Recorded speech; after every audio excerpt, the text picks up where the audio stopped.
Bismillahirrahmanirrahim. Assalamualaikum warahmatullahi wabarakatuh. Salam sejahtera untuk kita semua. Halo teman-teman, pada kesempatan kali ini saya akan menyampaikan materi mengenai nilai-nilai dan prinsip-prinsip anti korupsi. Kata korupsi ini tentu sudah tidak asing lagi teman-teman dengar, karena kata korupsi ini sudah menjadi sangat populer di kalangan masyarakat Indonesia. Namun teman-teman, sebelum kita lanjut, saya akan memperkenalkan dosen pengampu terlebih dahulu, yaitu Bapak Bagdawansyah Al-Qadri SPD MPD. Kemudian di sini saya di kelompok 4 dan saya akan memperkenalkan anggota kelompok saya. Yang pertama yaitu Suci Cahyati dengan NIM E1B020152, dan yang kedua saya sendiri Sukron Makmun dengan NIM E1B020153, dan yang ketiga yaitu Yiyi Ananda Rizkia dengan NIM E1B020172. Oke teman-teman, kita lanjut kepada materi. Kebetulan di sini saya sebagai moderator sekaligus pemateri pertama, jadi kita langsung saja ya teman-teman kepada materinya. Nah, jadi di sini sebelum kita mempelajari nilai-nilai dan prinsip-prinsip anti korupsi, perlu kita ketahui terlebih dahulu korupsi itu apa sih sebenarnya dan bagaimana gambaran umum dari korupsi tersebut. Nah, korupsi itu pada umumnya yaitu suatu kejahatan yang dilakukan oleh seseorang atau individu atau juga bisa sekelompok orang yang kurang kesadarannya atas nilai-nilai anti korupsi itu sendiri, teman-teman.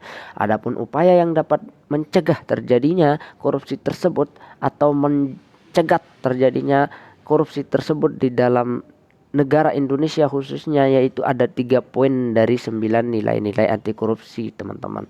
Yang pertama yaitu inti, di mana inti ini meliputi kejujuran, kedisiplinan, dan tanggung jawab. Yang kedua yaitu sikap. Sikap ini meliputi keadilan, keberanian, dan kepedulian. Yang ketiga yaitu etos, etos kerja, yang dimana etos kerja ini meliputi kerja keras, kesederhanaan, dan kemandirian, teman-teman. Kemudian kita lanjut kepada 9 nilai-nilai anti korupsi. Mulai dari yang pertama yaitu nilai kejujuran. Banyak ahli berpendapat tentang nilai kejujuran ini, teman-teman. Namun saya mengambil 2 saja karena keduanya ini berkaitan. Yang pertama yaitu Sugono. Sugono mengartikan bahwa kejujuran itu merupakan suatu lurusnya hati atau suatu hati yang lurus, teman-teman. Jadi maksudnya di sini yaitu tidak ada suatu kebohongan dalam dirinya, tidak ada suatu kecurangan yang akan timbul di dalam hatinya untuk melakukannya kepada orang lain, begitu teman-teman. Kemudian yang kedua yaitu menurut Mustari. Mustari mengatakan atau berpendapat bahwa menjadikan dirinya sebagai orang yang selalu dapat dipercaya. Jadi kejujuran itu merupakan suatu hal yang menjamin kita dapat dipercaya oleh orang lain. Itu adalah suatu kejujuran, begitu teman. Tidak ada kecurangan, tidak ada kebohongan, tidak ada sedikit pun rasa iri dengki untuk melakukan suatu kecurangan kepada orang lain, teman-teman. Jadi dapat disimpulkan bahwa suatu kejujuran itu atau nilai kejujuran itu merupakan suatu hati yang tulus dari dalam hati itu sendiri, teman-teman. Jadi tidak ada rasa curang, tidak ada rasa kebohongan yang akan menimbulkan terjadinya suatu tindakan yang tidak baik, begitu teman-teman. Nah, contohnya di sini dalam kampus akademik atau bagi mahasiswa, yaitu mahasiswa tidak melakukan kecurangan. Maksudnya di sini yaitu contoh kecilnya seperti mencontek dalam ulangan dan melakukan plagiarisme dan lain sebagainya, teman-teman. Oke teman-teman, kita lanjut kepada nilai yang kedua yaitu nilai kedisiplinan. Nilai kedisiplinan di sini merupakan suatu ketaatan, kepatuhan, kesetiaan, keteraturan, dan keterlibatan dalam suatu kegiatan, teman-teman. Nah, jadi kita dapat pahami dari sana bahwa suatu tindakan yang kita lakukan itu teratur, teman-teman. Jadi kedisiplinan itu tidak kita contoh sekecilnya di sini yaitu ketelatan. Nah, ketelatan ini merupakan suatu indisipliner atau merupakan suatu hal yang tidak baik, begitu teman-teman. Nah, jadi kita dapat artikan dalam konteks anti korupsi, nilai kedisiplinan ini merupakan suatu hal yang seseorang yang dapat membantu untuk berkomitmen atau berperilaku konsisten dan bertanggung jawab dan serta berpegang teguh pada aturan dalam semua kegiatan, baik dalam lembaga dan non lembaga, teman-teman. Nah, prinsip dari disiplin ini adalah kunci dari keberhasilan. Maksudnya di sini yaitu kita dapat mengatur segala sesuatu yang akan kita lakukan. Kegiatan yang akan kita lakukan tersebut sudah kita atur, teman-teman.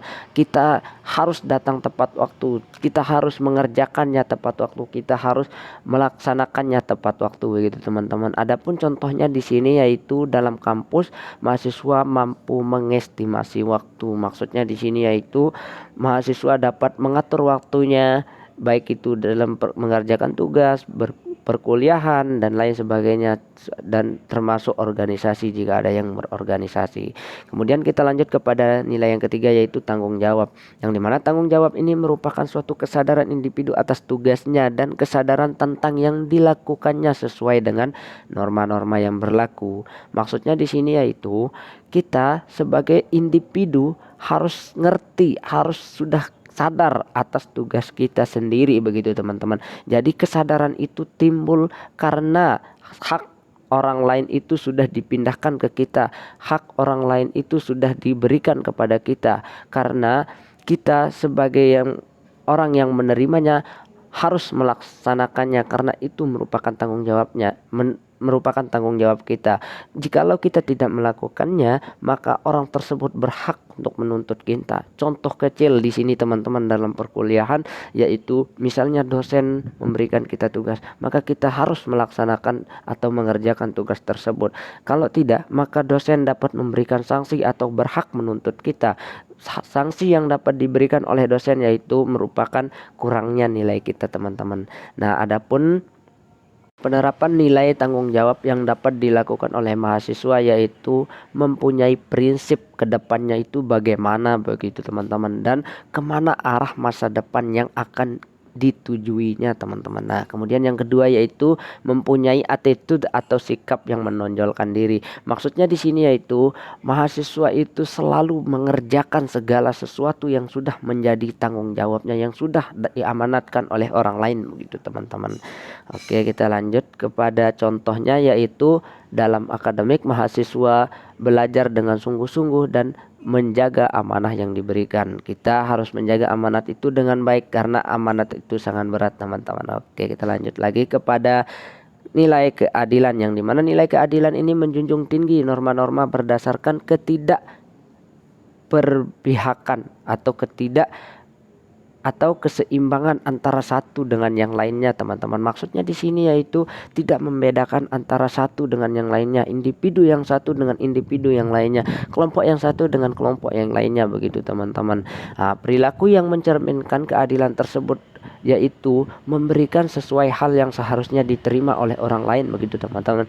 Misalnya kita sebagai pemimpin, kita harus memeratakan antara satu dengan yang lainnya, teman-teman. Tidak boleh ini kurang, yang ini lebih, yang ini kurang, yang ini lebih. Tidak boleh berpihak kepada satu orang, teman-teman. Jadi kita harus memeratakan, harus memberikan sesuai yang sudah ditetapkan, teman-teman. Kemudian yang kedua di sini tidak melakukan tindakan curang. Jadi kita tidak boleh mengambil hak orang lain, teman-teman. Misalnya kita jadi pemimpin, contoh kecilnya kita tidak boleh mengurangi hak orang lain yang sudah diberikan oleh pemerintah kepada orang tersebut melalui kita, teman-teman. Kemudian yang ketiga di sini yaitu bekerja sesuai dengan tanggung jawab. Kita harus mengerjakan segala sesuatu sesuai dengan tanggung jawab kita, teman-teman. Tidak boleh kita melebihi tanggung jawab kita atau kurang dari tanggung jawab kita itu, teman-teman. Nah, contohnya dalam kampus di sini yaitu mahasiswa selalu menyamakan semua temannya, teman-teman. Nah, jadi tidak membedakan antara satu dengan yang lainnya, begitu teman-teman. Kemudian nilai yang kelima yaitu nilai keberanian akan dilanjutkan oleh saudari Ananda Rizkia. Saya persilahkan kepada saudari Ananda Rizkia untuk melanjutkan mengenai nilai-nilai anti korupsi yang kelima dan seterusnya. Assalamualaikum warahmatullahi wabarakatuh. Saya akan melanjutkan materi dari nilai-nilai anti korupsi. Selanjutnya adalah nilai keberanian. Nilai keberanian adalah sikap atau sifat gagah berani, tidak pernah takut dan gentar menghadapi tantangan. Nilai keberanian sangat bergantung pada daya percaya diri setiap individu untuk melakukan hal yang benar. Rasa percaya kepada diri sendiri adalah perlu dan mutlak, karena harus memelihara rasa percaya diri kepada diri sendiri secara terus-menerus supaya bisa memperkuat sifat-sifat lainnya. Jika percaya diri, maka hal akan terwujud dalam segala tingkah laku. Contoh dari nilai keberanian ini adalah dapat dikembangkan oleh mahasiswa dalam kehidupan di kampus dan di luar kampus. Antara lain, dapat diwujudkan dalam bentuk berani mengatakan dan membela kebenaran, berani mengakui kesalahan, berani bertanggung jawab, dan lain sebagainya. Nilai kepedulian. Menurut Sugono, definisi kata peduli adalah mengindahkan atau memperhatikan dan menghiraukan. Contoh dari nilai kepedulian ini adalah dapat diwujudkan oleh mahasiswa dalam bentuk lain, berusaha ikut memantau jalannya proses pembelajaran, memantau sistem pengelolaan sumber daya di kampus, memantau kondisi infrastruktur lingkungan kampus. Nilai kepedulian juga dapat diwujudkan dalam bentuk mengindahkan seluruh peraturan dan ketentuan yang berlaku di dalam kampus dan di luar kampus, di mana nilai kepedulian ini sangat bergantung bagaimana seseorang memperhatikan orang lain demi jalannya sebuah ikatan tali silaturahmi yang erat. Selanjutnya, ada nilai kerja keras. Nilai kerja keras dapat diartikan sebagai pelaku individu yang menunjukkan adanya usaha yang sungguh-sungguh dalam menyelesaikan segala sesuatu yang sedang dikerjakannya. Contohnya, dari nilai dapat dikembangkan mahasiswa dalam kehidupan kampus, yaitu bagaimana mahasiswa dapat mengejarkan tugas dan mendapatkan nilai atau IPK yang memuaskan bagi dirinya. Nilai kesederhanaan. Kesederhanaan adalah rasa syukur yang gandrung, terpesona oleh nilai hakiki dalam realita, dan fokus menikmati nilai-nilai yang ada. Kesederhanaan bahkan bisa menembus waktu, cenderung melupakan kekecewaan masa lalu karena mensyukuri rahmat masa kini. Dalam bahasa lain, kesederhanaan adalah bagaimana cara seseorang selalu bersyukur. Yang terakhir adalah nilai kemandirian. Kondisi mandiri bagi mahasiswa dapat diartikan sebagai proses mendewasakan diri, yaitu dengan tidak bergantung pada orang lain untuk mengerjakan tugas dan tanggung jawabnya. Kemandirian adalah suatu kemampuan psikososial berupa kesanggupan untuk berani, berinisiatif, dan bertanggung jawab dalam mengatasi hambatan serta masalah dengan rasa percaya diri dengan tidak tergantung dengan kemampuan orang lain, serta mampu menguasai dan menekatkan dirinya sendiri tanpa pengaruh lingkungan yang lain. Kemandirian juga merupakan salah satu aspek kepribadian yang sangat penting bagi individu. Kemandirian diperoleh secara bertahap selama perkembangan berlangsung. Contohnya, nilai kemandirian dapat diwujudkan antara lain dalam bentuk mengerjakan soal ujian secara mandiri, mengerjakan tugas akademik secara mandiri, dan menjalankan kegiatan kemahasiswa secara swadana. Terima kasih saya ucapkan kepada Yiyan Nanda Rizkia yang sudah menyampaikan lanjutan materi dari saya. Kemudian selanjutnya kita akan membahas mengenai 5 prinsip-prinsip anti korupsi yang akan disampaikan oleh Suci Cahyati. Kepada Suci Cahyati saya persilahkan. Prinsip-prinsip anti korupsi. Yang pertama ada akuntabilitas. Akuntabilitas adalah kesesuaian antara aturan dan pelaksanaan kerja. Semua lembaga mempertanggungjawabkan kinerjanya sesuai aturan main, baik dalam bentuk konvensi atau de facto maupun konstitusi atau de jure, baik pada level budaya maupun pada level lembaga. Lembaga-lembaga tersebut berperan dalam sektor bisnis, masyarakat, publik maupun interaksi antara ketiga sektor. Akuntabilitas publik secara tradisional dipahami sebagai alat yang digunakan untuk mengawasi dan mengarahkan perilaku administrasi dengan cara memberikan kewajiban untuk dapat memberikan jawaban kepada sejumlah otoritas eksternal. Selain itu, akuntabilitas publik dalam arti yang paling fundamental merujuk kepada kemampuan menjawab kepada seseorang terkait dengan kinerja yang diharapkan. Seseorang yang diberikan jawaban ini haruslah seseorang yang memiliki legitimasi untuk melakukan pengawasan dan mengharapkan kinerja. Akuntabilitas publik memiliki pola-pola tertentu dalam mekanismenya, antara lain adalah akuntabilitas program, akuntabilitas proses, akuntabilitas keuangan, akuntabilitas outcome, akuntabilitas hukum, dan akuntabilitas publik. Dan yang kedua ada transparansi. Salah satu prinsip penting anti korupsi lainnya adalah transparansi.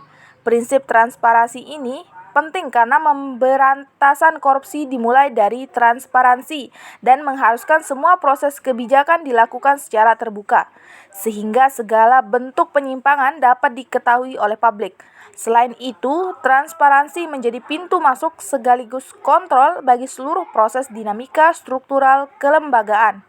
Dalam bentuk yang paling sederhana, transparansi mengacu pada keterbukaan dan kejujuran untuk saling menjunjung tinggi kepercayaan. Karena kepercayaan, keterbukaan, dan kejujuran ini merupakan modal awal yang sangat berharga bagi para mahasiswa untuk dapat melanjutkan tugas dan tanggung jawabnya pada masa kini dan masa yang akan mendatang. Dalam prosesnya, transparansi dibagi menjadi 5, yaitu proses penganggaran, proses penyusunan kegiatan, proses pembahasan, proses pengawasan, dan proses evaluasi. Proses penganggaran bersifat bottom up, mulai dari perencanaan, implementasi, laporan pertanggungjawaban, dan penilaian terhadap kinerja anggaran. Di dalam proses penyusunan kegiatan atau proyek pembangunan terkait dengan proses pembahasan tentang sumber-sumber pendanaan dan alokasi anggaran atau anggaran belanja. Kemudian yang ketiga ada kewajaran atau fairness. Prinsip anti korupsi lainnya adalah prinsip kewajaran. Prinsip fairness atau kewajaran itu ditujukan untuk mencegah terjadinya manipulasi atau ketidakwajaran dalam penganggaran, baik dalam bentuk markup maupun ketidakwajaran lainnya.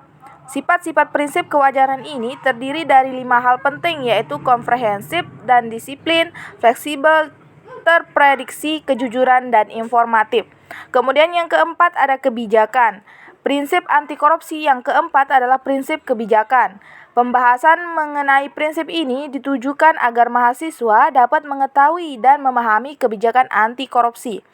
Kebijakan ini berperan untuk mengatur tata interaksi agar tidak terjadi penyimpangan yang dapat merugikan negara dan masyarakat. Kebijakan anti korupsi ini tidak selalu identik dengan undang-undang anti korupsi, namun bisa berupa undang-undang kebebasan mengakses informasi, undang-undang desentralisasi, undang-undang anti monopoli, maupun lainnya, yang dapat memudahkan masyarakat mengetahui sekaligus mengontrol terhadap kinerja dan penggunaan anggaran negara oleh para pejabat negara. Aspek-aspek kebijakan terdiri dari isi kebijakan, pembuatan kebijakan, pelaksanaan kebijakan, kultur kebijakan. Kebijakan anti korupsi akan efektif apabila di dalamnya terkandung unsur-unsur yang terkait dengan persoalan korupsi dan kualitas dari isi kebijakan, tergantung pada kualitas dan integritas pembuatannya. Kebijakan yang telah dibuat dapat berfungsi apabila didukung oleh aktor-aktor penegak kebijakan, yaitu kepolisian, kejaksaan, pengadilan, pengacara, dan lembaga pemasyarakatan. Eksistensi sebuah kebijakan tersebut terkait dengan nilai-nilai, pemahaman, sikap, persepsi, dan kesadaran masyarakat terhadap hukum atau undang-undang anti korupsi. Lebih jauh lagi, kultur kebijakan ini akan menentukan tingkat partisipasi masyarakat dalam pemberantasan korupsi. Kemudian yang terakhir ada kontrol kebijakan, yaitu prinsip terakhir anti korupsi adalah kontrol kebijakan, di mana kontrol kebijakan merupakan upaya agar kebijakan yang dibuat betul-betul efektif dan mengeliminasi semua bentuk korupsi. Bentuk kontrol kebijakan berupa partisipasi, evolusi, dan reformasi.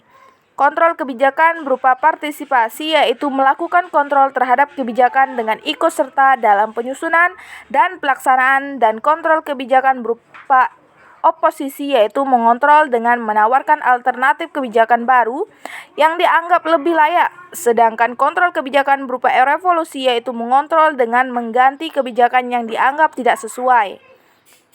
Setelah memahami prinsip yang terakhir ini, mahasiswa kemudian diarahkan agar dapat berperan aktif dalam melakukan tindakan kontrol kebijakan, baik berupa partisipasi, evolusi, maupun reformasi pada kebijakan kehidupan mahasiswa, di mana peran mahasiswa adalah sebagai individu dan juga sebagai bagian dari masyarakat, organisasi, maupun institusi. Terima kasih saya ucapkan kepada Suci Cahyati yang sudah menyampaikan materi mengenai 5 prinsip-prinsip anti korupsi. Jadi kesimpulannya di sini yaitu teman-teman bahwa dengan mempelajari nilai-nilai dan prinsip-prinsip anti korupsi, kita akan terhindar dari yang namanya korupsi. Karena kata korupsi ini dari katanya saja sudah berbahaya teman-teman, apalagi melakukannya begitu, baik di lingkungan masyarakat maupun di lingkungan lembaga nantinya. Karena kita sebagai generasi bangsa perlu untuk menanamkan nilai-nilai dan prinsip-prinsip anti korupsi tersebut. Nah, itu saja dari kelompok kami. Kami ucapkan terima kasih kepada teman-teman yang sudah menonton, dan terima kasih saya ucapkan kepada Bapak dosen Bagdawansyah yang sudah memberikan tugas ini kepada kami. Saya ucapkan terima kasih sebanyak-banyaknya. Sekian, wassalamualaikum warahmatullahi wabarakatuh. Sehat selalu, salam sejahtera untuk kita semua.